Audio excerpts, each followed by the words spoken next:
welcome to All About Polar Bears as part of Take Me Outside Week. My name is Rachel. I'm the Education Outreach Coordinator for Take Me Outside, and I'm so happy that you're joining us for this super exciting session today. Please let us know where you're joining from in the chat. If you're also joining us from a school or organization, let us know where you're tuning in from.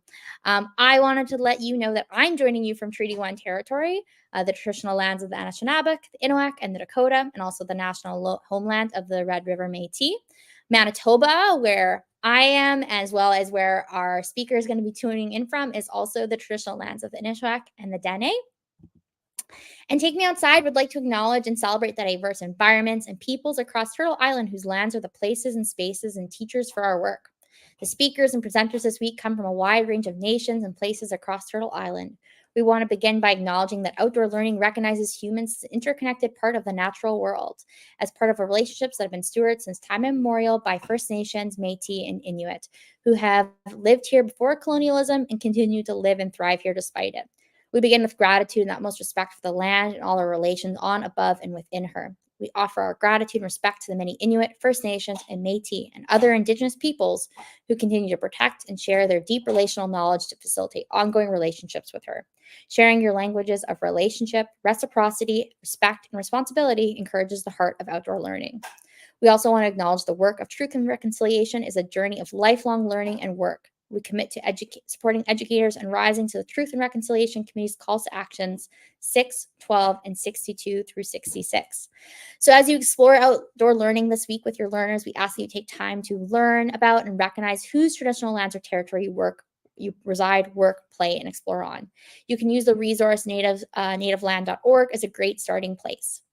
Tim Patterson, an Indigenous mentor and hiking guide from Little Nicola Band, said, "It's not just about acknowledging the land or the people of a particular land, but asking, what does this knowledge compel you to do?"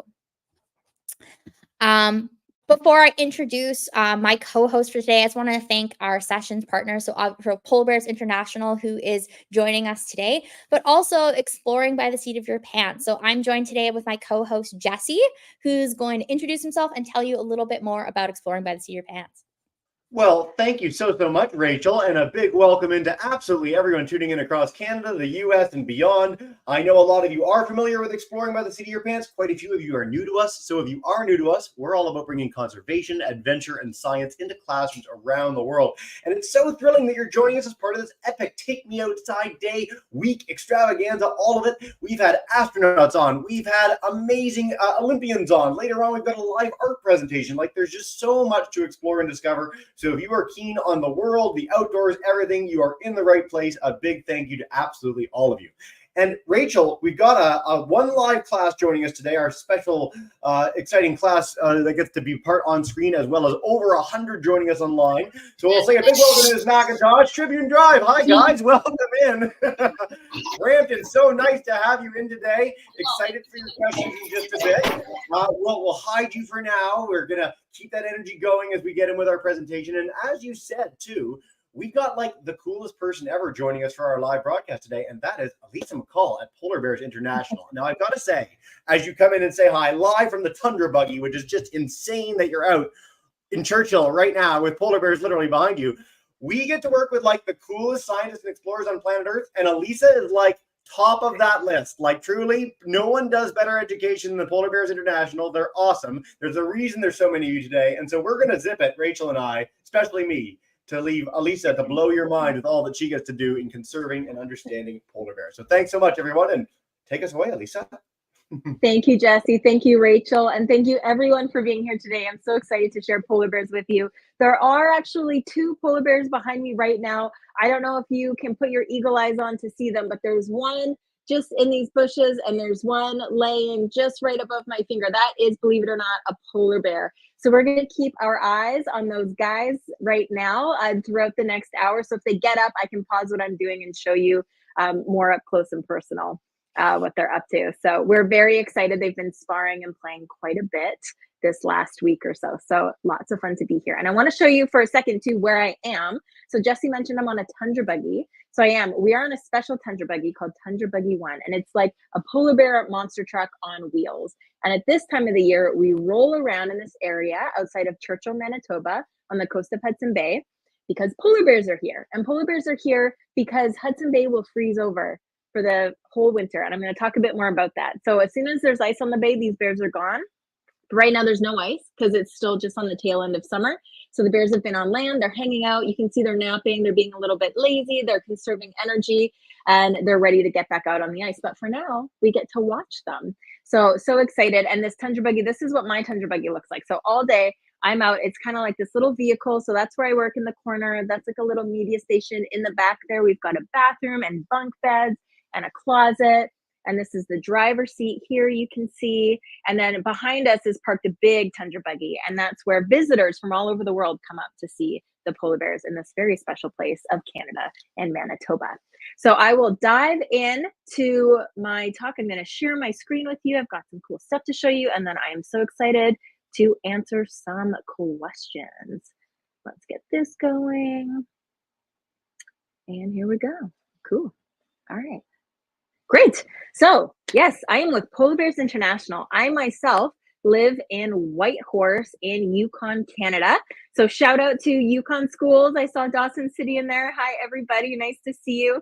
But when I'm working here, of course, in Churchill, Manitoba, I am so grateful to be on the traditional lands of the Cree, Dene, Inuit, and Métis people of Canada. And we are in Treaty 5 territory up here. Churchill's a very special spot for peoples. It's got this gathering place that's been used for many, many years from different cultures, and of course a gathering place for polar bears. And this is where I've done most of my polar bear research as well. So I've been researching polar bears since about 2010, and I've been lucky enough to do multiple field seasons, trying to understand the species better and working to help protect them.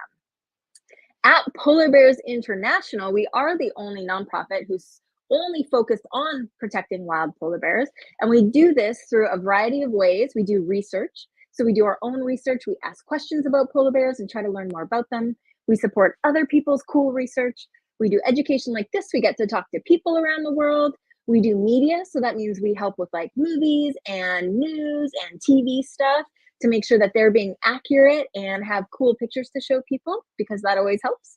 And advocacy. And advocacy is like speaking up on behalf of something that you care about. And polar bears can't speak for themselves. So we are trying to help be their voice and help keep them around for a very long time. And we just love the polar bear. I mean, who couldn't love this animal? They are the biggest bear on the planet. There are 8 bear species in the world, and polar bears are the #1 biggest. They are the most carnivorous of all the bears. So they eat less fruits and vegetables than any other bear species. They're also the most mobile 4-legged animal that we know of. So they move the most, they walk the longest distances. And many of these things are all tied to their life. They are also the only marine bear. So they are an ice bear. So they are very unique in the bear world. They are highly specialized. Polar bears' lives are completely tied to Arctic sea ice. So I mentioned here, the bears are kind of stuck on land, hanging out, they're bored because there's no ice all summer, but now they're so excited and they're moving to this area because as soon as there's ice, they're going to get out there, they're going to be an ice bear, and they're going to hunt their main prey, seals. This truly is a blubber hunting ice bear. Seals are the #1 prey for polar bears. Polar bears eat more fat than any other animal on the planet. They have a lot of titles in the animal world. They are really quite special. And so polar bears need to eat a lot of blubber. They have very, very high caloric requirements. So that means they need a ton of energy. If you want to be a big bear out on the ice in the cold, in the dark, and swimming, it's a really, really harsh environment in the Arctic, which many of you living in the north know. It's so hard to live out here. So you need a lot of food, you need a lot of energy. And for polar bears, that means fat. Their closest cousin is the brown bear, but they have multiple adaptations to the Arctic. You know, they're white looking fur, their big feet, but some of the ones that are most important we can't see. Polar bears have about 8 different genetic changes in their digestive system, in their guts alone, compared to brown bears that specifically help them break down and process fat. So they really can't eat too much protein or fruits or veggies. Too much protein will hurt their kidneys, which we've learned in zoo polar bears. So all polar bears need a high fat diet. It's how their bodies work best and how they get healthy. So a fat bear is a healthy bear, is a happy bear. So polar bears are heading out on the ice. They hunt seals by waiting at seal holes, like this bear on the left here. He's being very patient. He's going to wait at that hole for 24 hours or more if he needs to, until a seal comes up for air. They also use the ice to sneak up on seals They cannot outswim seals in the open water. Seals have the advantage underwater. They're very fast. Polar bears need to use that ice to be extra sneaky. And again, here's just a good look at polar bears. You can see some of these adaptations more close up. They don't really have white fur, which is pretty neat. Their fur is actually transparent or clear, and it's hollow, which helps it trap warm air against the bear's body. So this also helps them live in the Arctic. And they've got 2 layers of fur. They've got a very thick undercoat that's kind of like a woolly sweater, and then a longer overcoat that's a bit like wearing a rain jacket. So 2 thick layers. Their feet also have fur on the bottom, and they're very big and kind of sticky.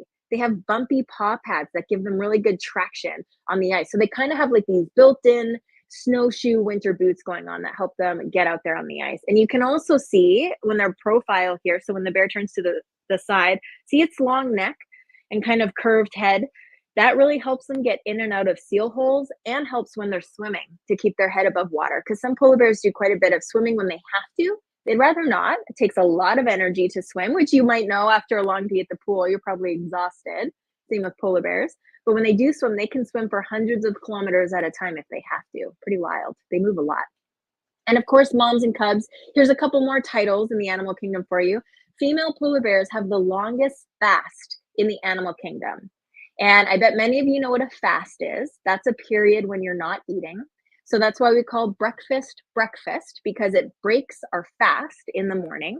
But polar bears can go, these female polar bears who are pregnant, they get pregnant in the spring, they mate in the spring, in the summer, they're hanging out, they go into a den in the fall, they give birth in the winter, they come back out of that den with their cubs in about March. And so if we add it all together, that's 8 months without eating.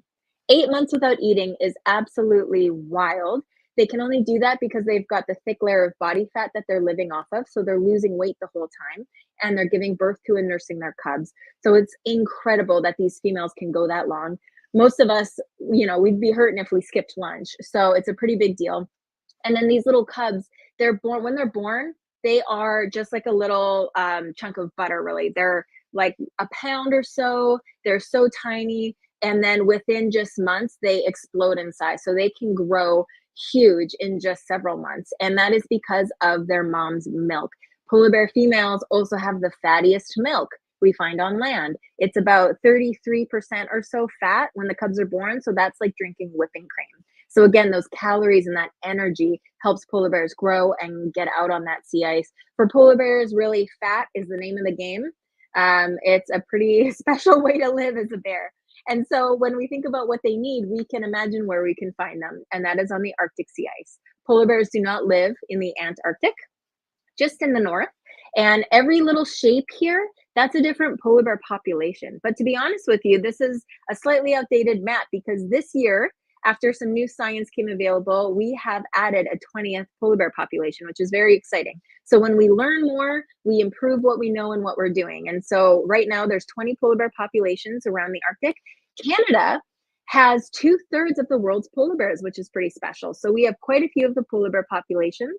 And you can see they ring all around. They're Russia, Norway, Greenland, Alaska, and Canada. There's truly not many, if any, polar bears at the North Pole. So no polar bears are really bumping into Santa up there because there's not seals up there. It's too dark and cold. There's no food. So polar bears really do kind of like to be in this area we call the continental shelf, where the water is a little bit shallower and there's a lot more food to eat.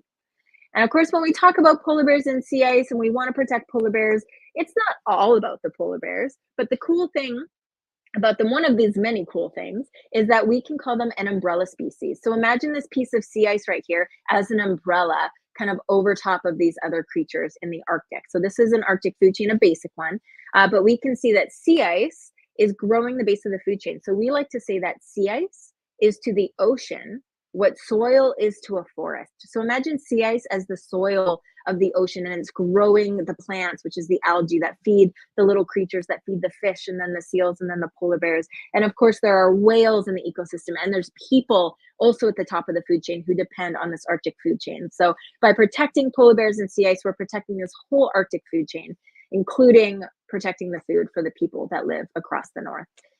And sea ice is also so important because it's, again, not just for polar bears. No matter where we live, even if you don't live in the Arctic, sea ice is good for people's health.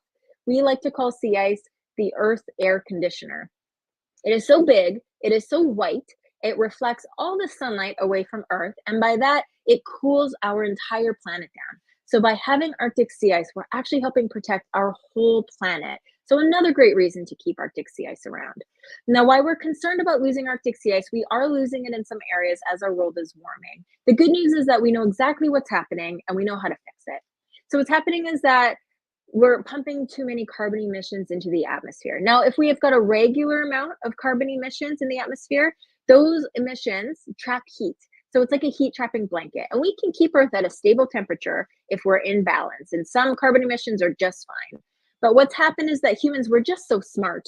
We figured out that if we burn fuels like coal, oil, and gas for things like transportation and heating and cooling our homes, that it helps us in our day-to-day lives. But what it does is it pumps carbon emissions into the atmosphere, but way too many emissions. And so we are trapping way too much heat in the atmosphere. The heat cannot escape. So we've really got like this thickening heat trapping blanket around Earth. And so it's just getting too warm. And we know that the ice doesn't like heat. We all know we go out in the summer, it's too warm, our ice melts.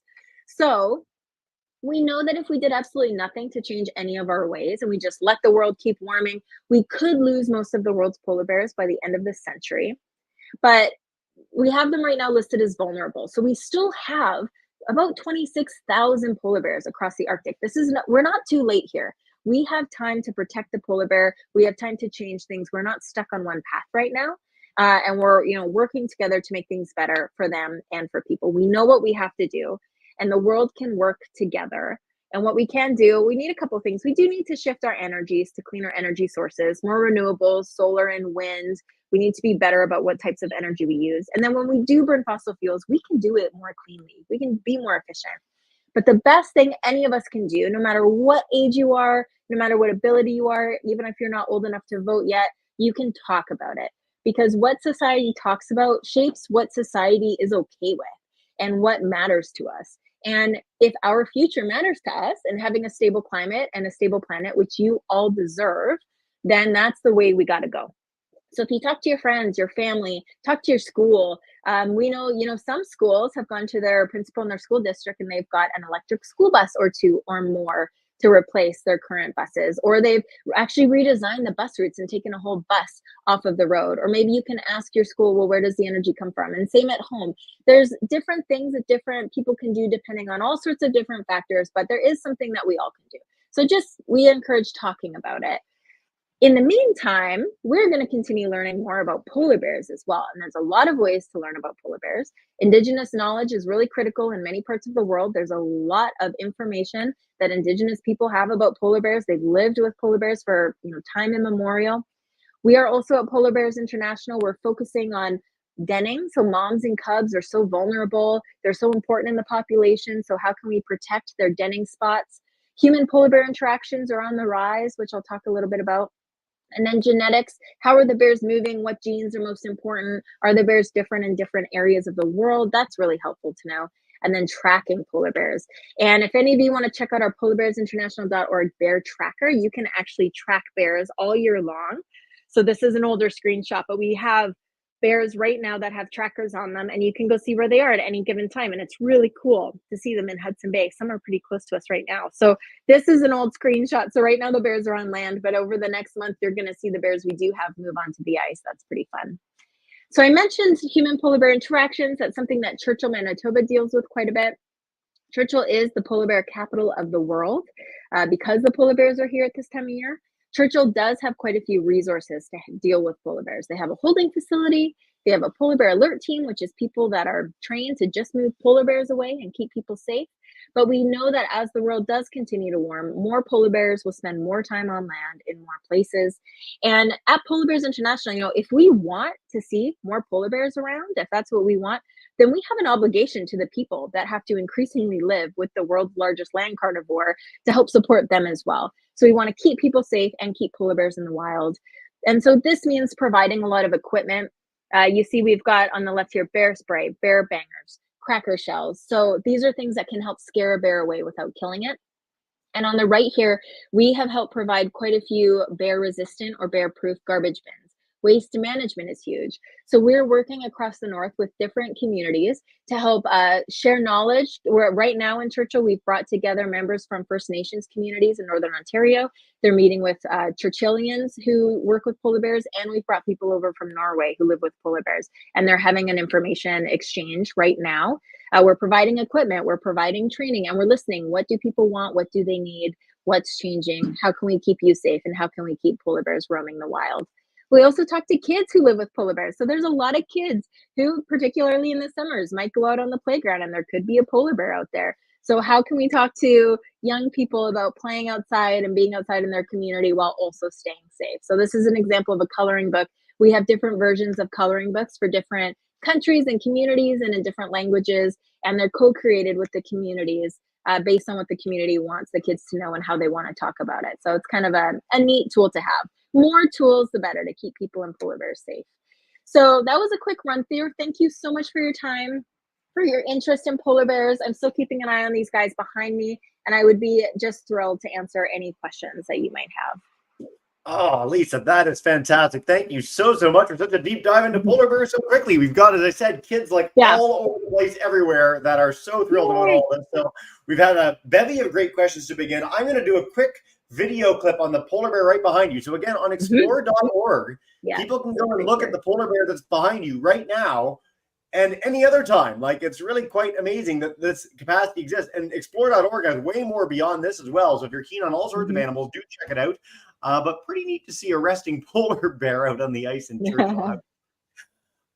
We're going to go questions, as you said. So Ms. McIntosh's class, I'll begin with you guys as our live ambassador class at Tribune Drive Public Schools. You want to flick on your mic. And then YouTubers, StreamYard classes, all of you, please do share as many in the chat as possible. We've got about 20 minutes together, so lots of time for a nice long Q&A. But let's see. Tribune Drive, come on in. Take us away with our first. Hey. Oh, my name is Joshua. I was thinking, what do you think of the new global bears? The growler bears. Oh, the growler bears. That's a great question. So the growler bears, for those that don't know, it's a hybrid between a grizzly bear and a polar bear. So usually the ones in the wild that we know of were grizzly bear dads and polar bear mom. So it's a growler bear because the dad's name goes first generally. So this is where genetics comes into play. I mentioned that genetics can help us learn about polar bears. We have done the genetics on all the growler bears that we found in the wild so far. There have been 8, and all the genetics have traced back to one female polar bear in the high Canadian Arctic who had interesting taste. She, at different times in her life, mated with 2 different brown bear males. They had cubs that were half and half, and then some of those half and half cubs remated with one of the dads. And so we have hybrids that are half and half and also 3/4 brown, 1/4 polar bear. Now you might be wondering, is this the new super bear? This sounds pretty cool. The answer is no. So, you know, I talked a lot about how polar bears are so highly specialized. They have special feet and claws and all these things that make them very well suited for ice. Brown bears are very well suited for the land. They have different paws and different claws and different things that make them land bears. You put those two together and you have a bear that doesn't really fit well anywhere. So the bears, they have kind of funny, muddy looking coats that are kind of creamy with dark circles around their eyes. Their feet are kind of like a half and half polar bear.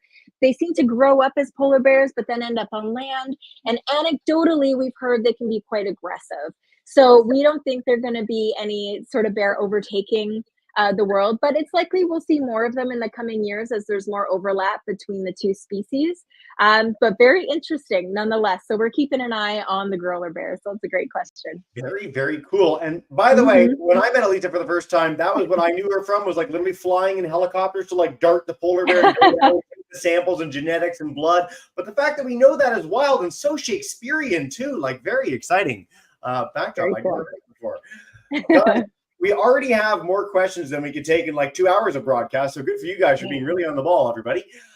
We're getting a lot of variations of this, which is, are polar bears aggressive? Are you worried about the one right behind you? Are you worried when you go to the field? What is the concern about being around such a big apex predator? Right. Long story short, we're always prepared when we're in polar bear country. So we carry bear spray, we carry cracker shells. If we have to carry a shotgun, we do. They are a bear. They're very strong. They can be dangerous. They have attacked people before and they've killed people before.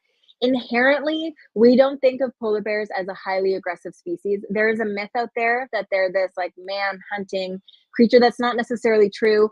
A hungry polar bear can be dangerous, but most bear biologists, in fact, all bear biologists I know honestly, would much rather bump into a polar bear than a grizzly bear. Grizzly bears are highly territorial and can be a lot more aggressive. Polar bears are not territorial. They have no territory to defend out on the ice. They've got a bit less of that like mean streak, but they can still hurt people. So we are very prepared out here, careful. We stay in groups.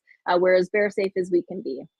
Yeah, what a great answer. I've never heard the grizzly bear thing before. That's fascinating. Thank you, Elisa.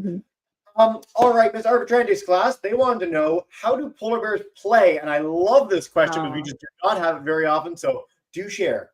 I love it. It's so good because we've been watching these polar bears. Believe it or not, these two sleeping guys behind me, they've been playing for days.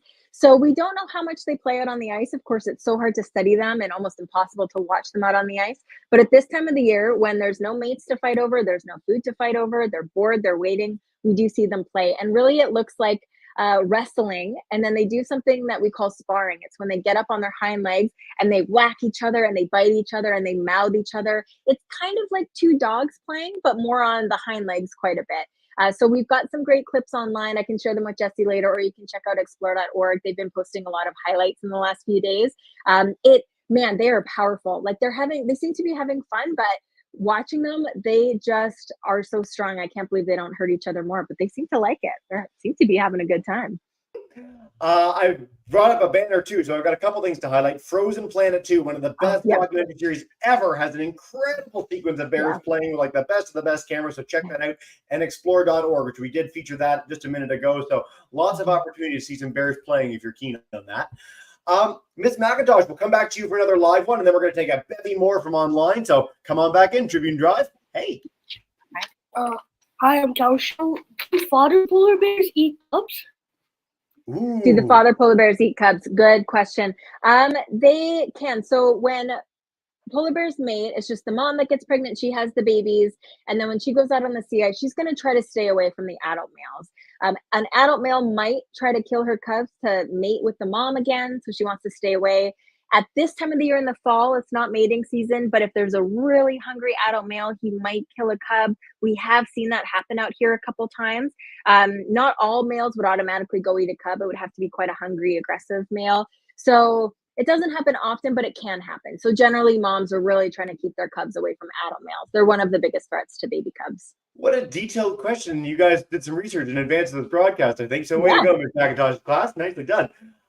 Citadel Park School, you've got more questions than I can shake a stick at. It's like this long list like this. I can't even bring it up. I think it would block us both off. They've got some cool ones. Have you ever fed a polar bear? And can you speak to feeding polar bears generally? I think that's an important question. Right. We don't feed polar bears out here. So of course in the zoo, they feed polar bears a lot. Out here, we're really careful to not feed polar bears. We don't want them to associate food with humans. That's one of the most dangerous things we can do for ourselves and for the bears. So the bears do not get fed out here. We're really, really strict about that. There is a question we get of, okay, if there was a really bad ice year and the bears were stuck on land and they're all starving, would you put food out for them? It's one option on the table if we wanted to keep bears outside of town. It would only be in an emergency situation. It's not a long-term solution. It's very expensive, very resource intensive, and not something that we could rely on over time. We'd really rather put those resources into protecting sea ice and more renewable energies. So no, generally the bears are not getting fed out here. You will see them eating though, like even though they want to go eat the seal blubber right now, they're bears and they're still hungry and they'll eat whatever. So we've been seeing them eat seaweed all week, grass. In the summer, they'll eat eggs and berries. So they're finding things to kind of, it's like if you were eating jelly beans, you know, it's not really doing anything for you, but it's like keeping you busy. So they're kind of snacking. Speak for yourself. I love jelly beans. Oh, sorry. Yeah. Bad example. I really love that question, though. And this is something that we hear in a lot of big predator programs and animal programs in general. Just broadly speaking, you shouldn't feed animals in the wild. If you've got your own pet, feed it. It's important. But animals in the wild, let's leave them wild. The more that they affiliate people with food, the worse it tends to be for people and animals alike. So I'm really glad we got that question. Thanks, Citadel Park. All right. I got to say, I've seen like a bazillion questions in my life, and we've done a bunch of programs together. There's some really unique ones this time, which is really fantastic.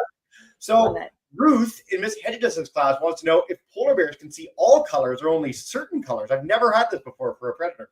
Cool.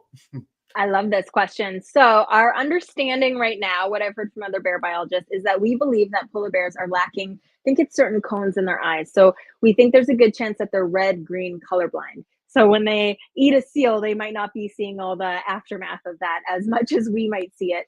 They tend to really see blue and yellow and purple based on what we've maybe heard from zookeepers as well. So, that's what we think. Maybe red green colorblind, which I think maybe dogs might be as well. Yeah. We're one of Yeah. the only mammals that have the 3 different cones. Like we have that because we needed to see ripe fruit. So if a lot of primates will have things to be able to identify red and green, because you can identify something that's now edible versus when it's inedible, as we've all learned if we've had produce at home. But most mammals don't have that. And then turtles and some birds have way more than that and can see things that we can't even conceive of, which is very, very cool. Very cool. We had a question from Anwar in Ms. Zindel's class. Can polar bears be albino? I don't think anyone's ever thought to ask that before. That's a good question. I might have to ask around about that. We know that, random other bears like brown bears can come out white, but I'm not sure. I think an albino polar bear wouldn't do very well. Even though they live in the north, the sun reflecting off the snow and ice would be absolutely brutal for the bear's eyes and nose and kind of bits that didn't have any darkness. Polar bears do have black skin. So an albino polar bear would be quite something. So I don't think I've ever heard of one. I'm not saying it's impossible. But really good question. I'm going to have to ask around about that. Yes, we stumped the expert. That's always my joy in the podcast every time. Way to go, Omar. All right, we're having a bunch of variations on how many babies they can have at a time. So I'll bring up from Caitlin, but is there a set number? Do we know? What's the deal? Yeah, the average is about 1 to 2, but they can have 3, though it's becoming less common. There's also reports of a polar bear in the Ontario area who maybe had 4, though we know that polar bears sometimes do adopt cubs that are not their own. We're not sure really what happens there, but it has happened before based on, again, genetics. So usually we'll see 1 or 2 cubs.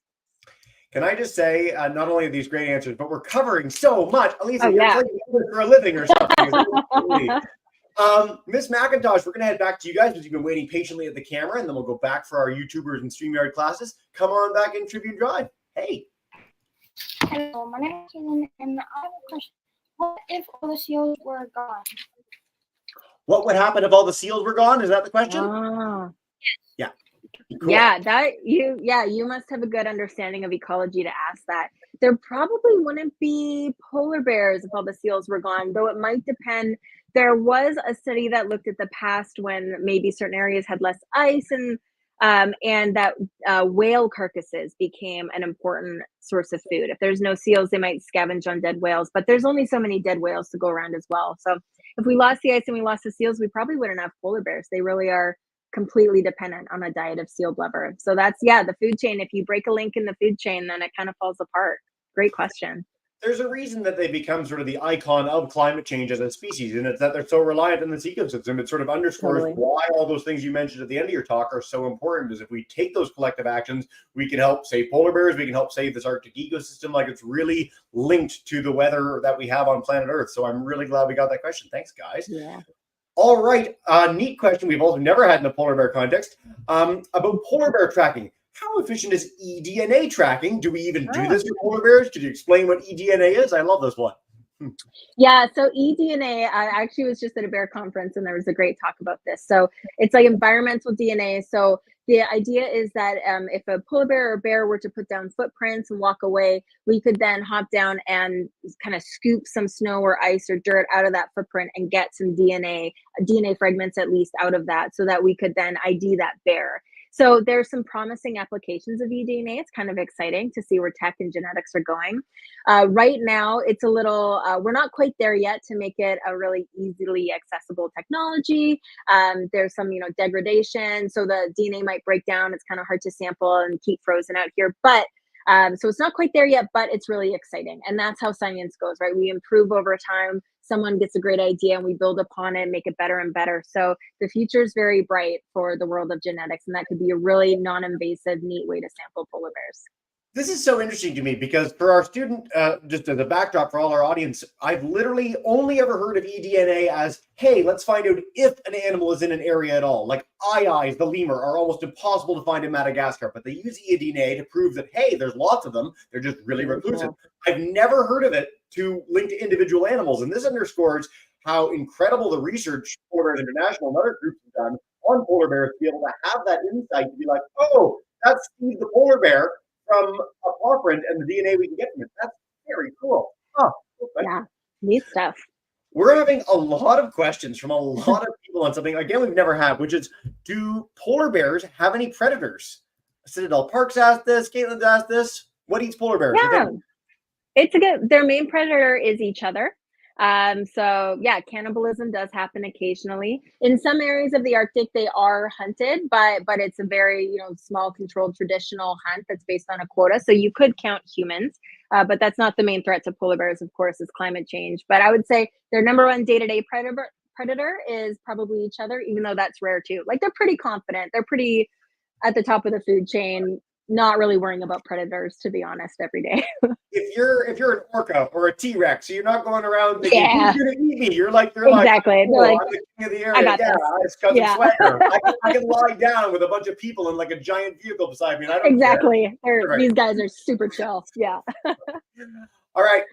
Caitlin is after my own heart, because when I was a kid, the thing that was most exciting to me was like superlatives: biggest, fastest, strongest. So Caitlin's got a few questions. How big and how fast? What can you share with us? All right, start with how fast. So they're faster than the fastest human. They can sprint about 40 kilometers an hour. They're not long distance runners. They would overheat, but they can do really fast, quick spurts. So never try to outrun a polar bear. As for how big they get, the males are about twice as big as the females. You could see a male get 1,500 pounds or so, and females would be half or less than half of that. The biggest male polar bear that was ever recorded was 2,200 pounds, and that was up in Alaska. So we don't really see them get that big anymore, but they're huge. They're biggest land animal on the planet. Yeah. Well, I should say a carnivore. Yeah. Yeah. Yeah. No, they're not an elephant, but when they get bigger than elephants, we're in big trouble. I don't want to be here. Yeah.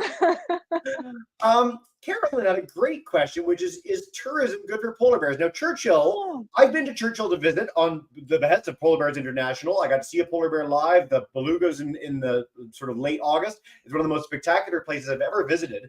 Do you have a sense of that? You're in a tundra buggy right now, which is meant for tourists, so anything you can speak to would be great. Right.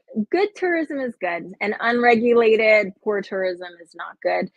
We believe there's a balance where if you have respectful tourism, then you can bring people up here in a way that they fall in love with the bears. They're more likely to go home and act on behalf of those bears.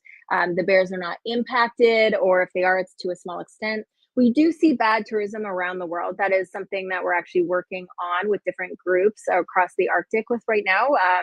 Now, I won't get too much into that, but I think it's a very thoughtful question. And as tourism rises, it's something we need to really be aware of, how much we're impacting these bears with how we're viewing them. That was a beautiful and nuanced answer, Elisa. Thank you so much.